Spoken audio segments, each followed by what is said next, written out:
In our last episode, we had to turn back because of engine issues. We took advantage of our surprise time in the sailing mecca to increase our knowledge. Check out that episode for great tips on how to inspect your sails. In this episode, we chase our engine woes. Welcome to G&T Sailing. If you're new here, I'm Gretchen and this is Tim.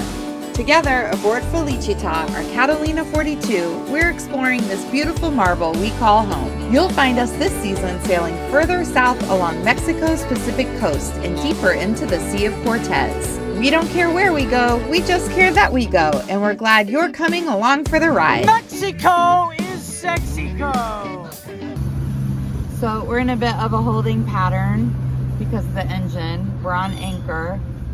We are not going to see the mechanic until at least Wednesday. So today we're having a little fun day excursion. We're going to Vallarta Yacht Club to a seminar about how sails and rigging work together for either good or evil on your boat. Those are my words. And then we are going to go into PB to have a yummy dinner at Tuna Azul with our friends Deb and Kevin on Arvana. I would say spirits are so-so. We wish we were already south of here, but we're not. Everything works out. Yeah. It's gonna be what it's gonna be. Yeah, so we're gonna have Nothing a good we day. can do about it. Good day, and all we can do is just keep trying to work the problem. And in the meantime, we're in a place that we love, so it's all good. You ready for this presentation? I deeply thought about the engine. It must develop, and all of a sudden you get a line and a break and get a crack in it. What happens is that cable is trying to go straight, is torquing against the body of the stud itself, and ultimately, as that steel goes mild. One is pineapple. Sí, claro. Look at these cute little popsicles we got with our bill. So last night we had Marcin and Kasha over from a boat called White Dog for dinner. Marcin is one of the guys that came out and helped us anchor the other night. I didn't take any pictures or any video. This morning is the big cleanup from that lovely dinner we had. And we got an email yesterday from the Marina saying that there is a slip available and we can come in and go to the Marina today. So hopefully we'll be able to connect with the mechanic and we'll make it a little bit easier since we will be in a slip. Big morning today to get ready to go back into the Marina, which is not our favorite. We prefer being on anchor, but workers don't like to come to the anchorage, which makes sense. How you doing this morning? Good. You're wanting to come up with your plan and get things going. It's a good plan, I think. We're gonna listen to the net in 15 minutes. I'm gonna do all the dishes from our dinner party last night so that we don't have dishes flying around when we're trying to get into our slip. How do you think the engine's gonna do while we try to go into the slip? I have no idea, but things always work out, so it's probably gonna be fine. And then I don't know how I feel about that, because if it's fine, then what's wrong with the engine? It's not that I want there to be an engine problem, but what I'm looking forward to is getting in there, getting it all tied down, getting the mechanic to just go through this engine. I hope. Well, there's something weird with it because it's running a lot rougher. Yeah, I'm sure we're gonna have to do all the things that we've neglected to do thus far with the engine. We've got everything ready. We've got everybody in position. I feel a little nervous, if I'm being honest. We've got backups and it's all gonna go fine, but hopefully just this engine, just a little nerve-wracking. So hopefully this is just a huge nothing burger and we just get right into the slip and no drama, pig fama. Marina Queens again. Yep. It's a better slip though. How do you feel? Well, I don't know how to feel. The engine didn't have any problems, so now what? Well, it's running super rough. I don't know about super rough, but it's running rougher than it normally something's weird. Yeah, it needs a We'll once have over. it look over. It was nice to have all kinds of support. So now message the mechanic to let him know we're here. So we can't be south, so we're here with all of our friends, which is the one of the lemonade out of lemon situation. So it's tapas night here in La Cruz. Our cruise director is Marja on Motu. She arranged us tonight. Our own Julie McCoy.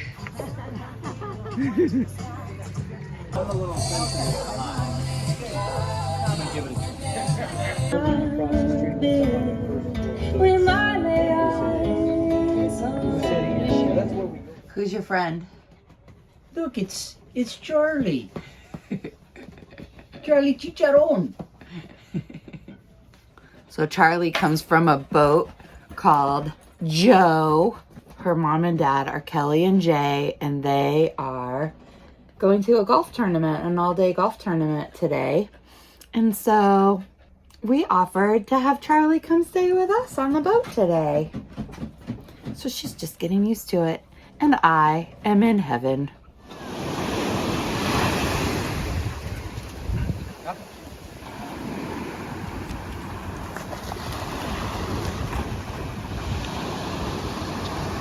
Charlie, you're looking very comfortable on Felicita. You're welcome back anytime. You were a very good house guest.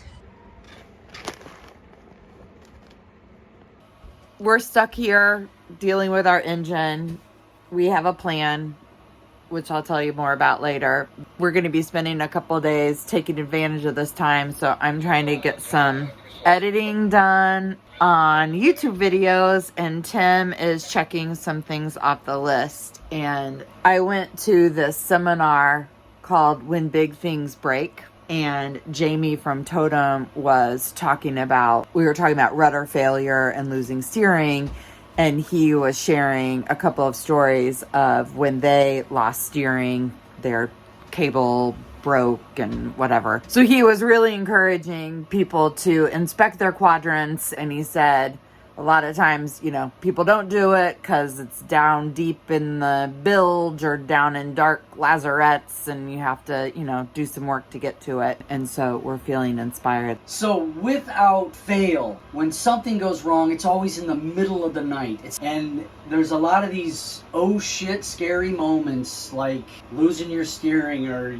your freaking engine. You're cruising along, tickety, tickety, tickety, tickety, and all of a sudden, and then you clean the shit out of your drawers and you start looking around. What do I gotta fix now?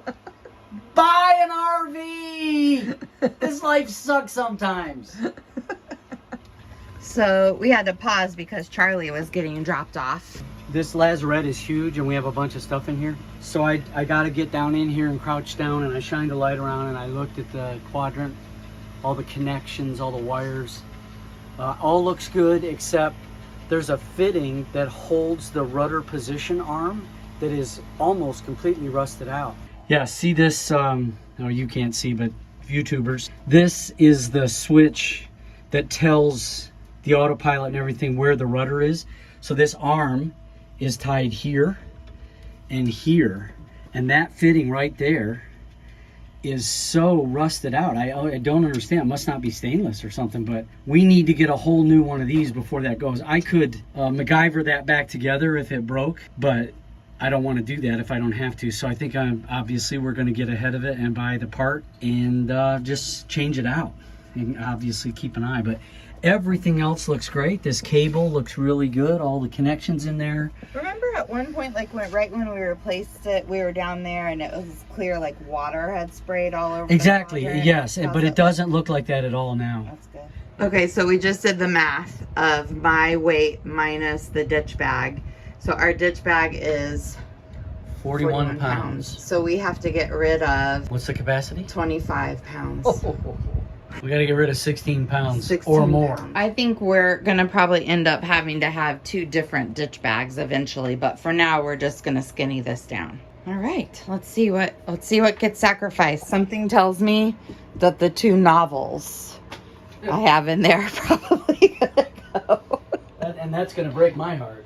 One of the other things that they said that I thought was a good point, and part of the reason they were starting to rethink their ditch bag, is that because of all the communications we have on board, the concept of being in a life raft for 118 days or whatever, help is probably closer than that, because if you have all the, you know, right communication, modern comm, and you execute the use of those appropriately, some of the stuff that we have in here for sort of long term, maybe we don't need to have. Plus, the actual life raft also has some provisions like food and that kind of thing. So anyway, we're gonna pull this out and see what we sacrifice.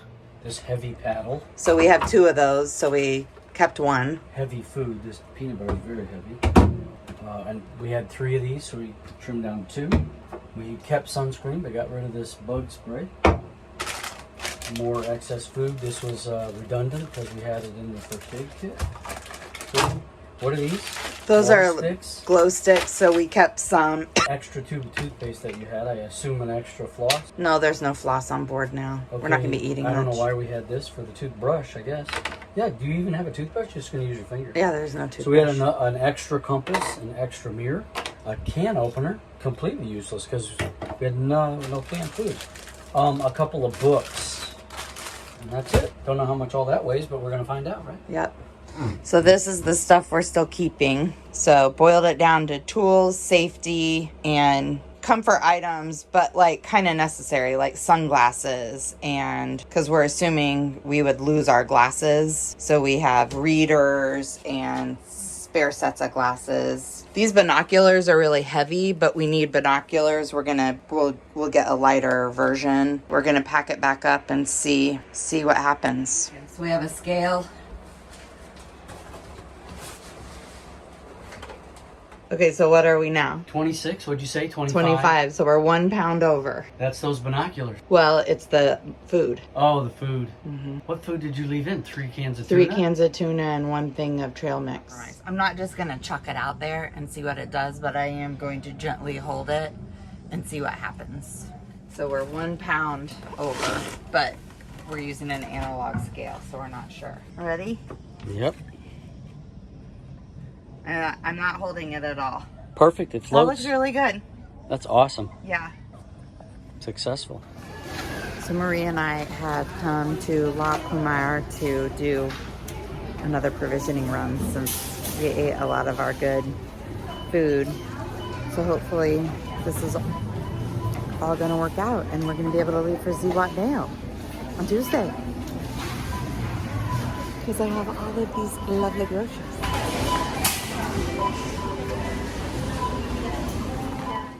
She's a great beggar because she doesn't. She just kind of looks at you. I would like to thank Catalina Yachts for building such a big cockpit. She loves all kinds of fruit too. She Does she really? bananas and carrots. I didn't drink it. Okay. He drank So I kind of like to learn a I little bit kind about of. Okay, so here we are doing the wobbles. Which Free is sea water, trial. oil, electricity, That's which what is they the use. switch that, and then start. Water, wobbles, water, oil, belts, batteries, leaks, electricity, start. Okay, so today is sea trial day. Javier came, crawled all over, really didn't see much. So we are gonna leave the marina here this morning and go out and drive around for a few hours, put the engine through its paces to see if we can recreate the problem. We talked to a couple of boats yesterday who they've had similar things happen. You know, there's sort of a theory that maybe we did have something wrapped on the prop or something covering the clamshell going into the raw water intake, so that was causing issues. But then when we stopped and slowed down and then sailed fast and upwind, that, you know, maybe whatever it was fell away. Yeah, We've had people have shared lots of stories like that. We haven't had any problems. So, well, Tim and I are of 2 different minds. I'm hoping we go out and don't have any problems and we feel confident to leave. Tim is hoping we go out and recreate the problem so that there is a problem so that we aren't going crazy. so that we can fix it. Twice in 2 years, we've had a similar problem. But not the same Not problem, exactly just similar. the same, but similar. And here we are again, and it seems to always fix itself, which doesn't make me very comfortable. Like, we're not fixing anything. So what did I ask for my birthday? Diesel mechanic school. So we signed up for that. We're going to that in September, I believe it is. Up in Maine at the Wooden Boat School. Looking forward It's to called Making Friends with Your Diesel. Yeah, the gift that keeps on giving. Gretchen will understand what I'm talking about when I'm trying to fix the engine. That's right. Okay. So anyway, big day. I feel a little nervous. Tim doesn't have any feelings, so no. How do you feel? Do you feel nervous? No. I feel a little nervous. I mean, I'm not nervous about getting out of the marina and whatever. I feel nervous about the end outcome. Here we go.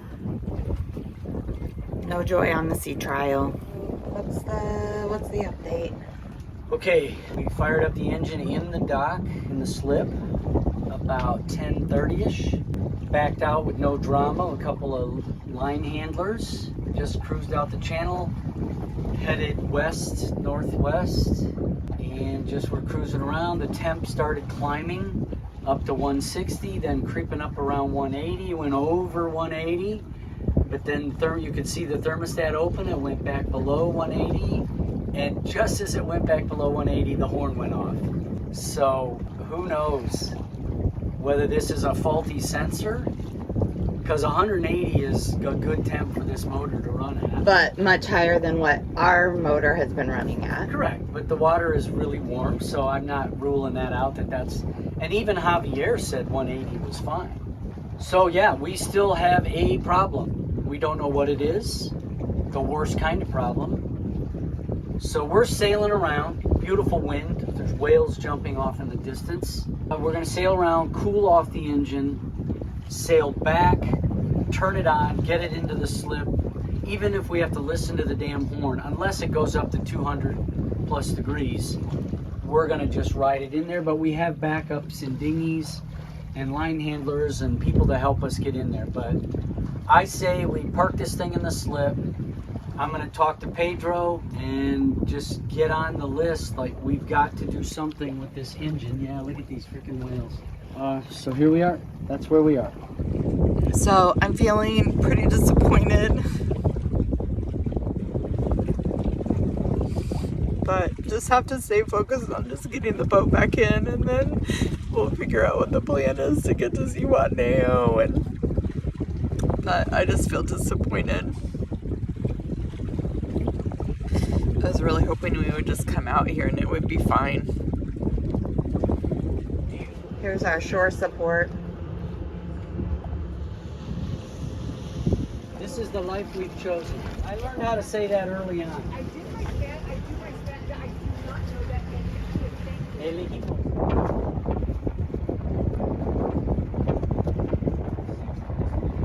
Tim just said the temp's up to 160. All we have to do is turn left and then right, and then we're in. What's becoming a ritual now? I just drink my emotions with this engine. Yeah, we better get these problems fixed or we're going to be having a case of the diabetes. Yeah, this horchata, so good, so refreshing. It makes me feel so happy. I gotta stay here in La Cruz and just drink this for another month. For somebody who cries when there's engine problems, horchata is key. It does make the tears better. We're stuck in the marina waiting for the engine. We're going to be leaving in just a few days to fly down to Zihuatanejo to go have fun with all of our cruising friends. Even though I won't be having fun from the deck of Felicita. But sitting in the marina is not my favorite. I would much prefer to be on anchor because it's hot in the marina. People are on their boats really close to you with kids running around, smoking cigarettes. But one of our solutions is every afternoon for a couple of hours, we plug into our shore power and turn the air conditioner on to cool the boat down. We're taking advantage of air conditioner time for cooking time. I want to get every ounce of that. That's some pretty fun smelling stuff. It does smell good. And what are we serving this on tonight? We're heating up picadillo and rice and having a salad, having some friends over, just trying to eat up our food that we're supposed to be eating on passage. Who's coming for dinner? Stephen and Marja on Motu. They're badass sailors, been doing it for a while, sailed around the world. On Like a while, like 40 years. A while. Yes, sailed around the world, literally, circumnavigated on a 27-foot boat. A Cal 27. I used to work on boats for rich people. That's how he describes it. They're just a very interesting, nice couple. We love them. We've really had some good times with them here. Marge is an awesome cook. Steven's a funny guy.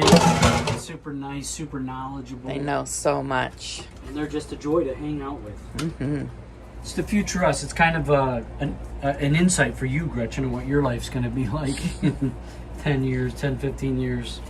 Humoring an old man running around on a boat. If we could be so lucky.